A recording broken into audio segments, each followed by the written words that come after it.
Well, hello everybody. My name is Poketrainer Red, and I'm here to teach you to become a Pokemon master. And the way I'm going to do that is I'm going to do like a walkthrough through the game, and while I'm going along, I'm going to be teaching you various things, various advanced things that you couldn't learn just by playing the game. And sure, you could go to like Bulbapedia or something and read a bunch of articles, but I know to me at least, the most fun part of Pokemon is actually playing the game. I'm all for reading and all, but I like playing Pokemon, I guess. This episode gets a little bit sciencey, statistically, I like that word. But I promise from here on out it'll be more Pokemon. I'm going to speed through this because I assume you guys can read.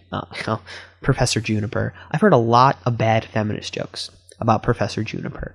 You know, first female professor, and I don't have a problem with it, but the creators, first they call the game Black and White, and then have a female professor. I mean, that's like asking for both feminist and racist jokes.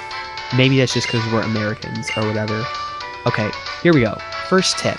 If you want shiny starters, you better save right here. This spot will become your best friend for the next several hours. Then you can go ahead and open it up, but before we talk about shiny starters, I want to just give a little evaluation of each Pokemon beforehand.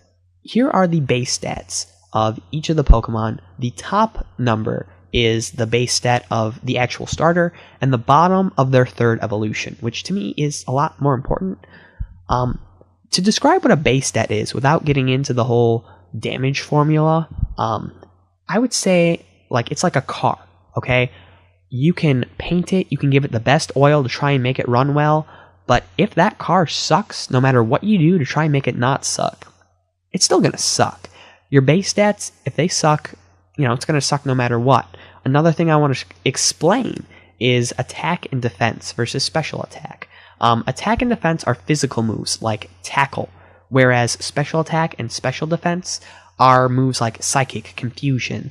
A lot of people don't understand that, which surprises me. The most notable stat for Oshawott is definitely the special attack at 108. For Tepig, the attack at an impressive 123. It's the biggest stat on here. And Snivy, obviously, the speed at 113. One thing that kills me if you pick Tepig is 3 base stats at 65. That is not good. And Oshawott 2 at 70, it's still a little bit concerning, but not quite as bad as the other one. To me, it's between Oshawott and Tepig, and as you can clearly see here, I pick Oshawott. I know, picking Oshawott, it seems strange, but he has the least amount of things that are super effective towards him, and he can use water moves, which are super effective against Tepig, and ice moves, which are super effective against Snivy.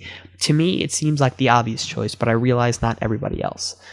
Okay, now for shiny starters. You will not know if your starter is shiny until you get into battle. We were spoiled in Heart Gold Soul Silver by just being able to scroll through this screen right here and seeing if the Pokemon was shiny, but that is not the case anymore. Now you have to send one into battle, and if it's not shiny, you have to do this. You have to soft reset. Here are the buttons to do that, and you have to start over and try again. Here's a stopwatch, and not to intimidate you, but that's how long I tried to get a shiny starter for, and add that on to the 24 hours where my stopwatch reset, so 24 plus that is how long I tried to get a shiny starter, and I was unsuccessful at it.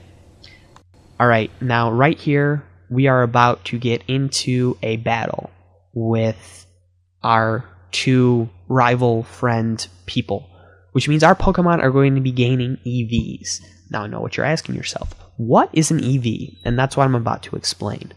Every time you defeat a Pokemon, they give off an EV. Each Pokemon has a specific EV yield, which I'll be telling you along the way. For every 4 EVs you get per stat, that's +1 to the stat. You can get a max of 255 per stat, even though that, 255 isn't divisible by 4, but whatever. And a max EVs of 510. This doesn't make sense, so I am going to explain this to you, as I like to do, through example. Here, I'm going to fight my friend's Tepig here. His EV yield is 1 HP. When my Oshawott owns the crap out of it, it's going to give +1 to his HP EVs. So my total is HP EVs at 1, and my total overall is 1 EV. Now I'm about to own the crap out of Snivy, and Snivy's EV yield is 1 speed. And once I own the crap out of him, I have a total of 2. 1 per HP, 1 for speed. Now, to figure out what somebody's EV is, you can just Google, you know, like EV chart or whatever for each Pokemon. There's no way to find that out without that chart. And you know what you're thinking is, you know, getting 1, I don't want to kill a Pokemon 510 times. That's ridiculous. How do I speed up this process? And, you know, thanks for asking, Metaphorical Voice, because there are a few ways to do that. The first way is through the Macho Brace. The Macho Brace, you may have heard of it, you may have picked it up and been confused on what it was. It doubles the EVs that your Pokemon gains. Another way to conveniently double your Pokemon's EV is through the Pokerus, which I will be getting into more later. Another way to make the process go faster is by having your Pokemon hold one of these belts, or bands, or whatever you want to call them. These are items you can get at the Battle Tower in Heart Gold, Soul Silver, and if your Pokemon is holding one of these, it will gain +4 of whichever one it is holding. Like Power Weight, they'll gain 4 HP, for example, plus whatever that Pokemon would give off anyways. So, for example, if my Oshawott was holding the Power Weight, and then it went and it beat that Tapig, it would get +1 per HP from defeating Tapig, and then +4 for holding the Power Weight. So that's +5. It's pretty convenient. Now, sometimes you screw up when you're counting EVs, and that's what these berries are for. The EV erasers, as I like to call them. Each one is listed next to a stat, and if you feed your Pokemon one of these berries, it loses 10 EVs in that category. So if I fed it a Pomeg berry, I would lose 10 EVs for HP.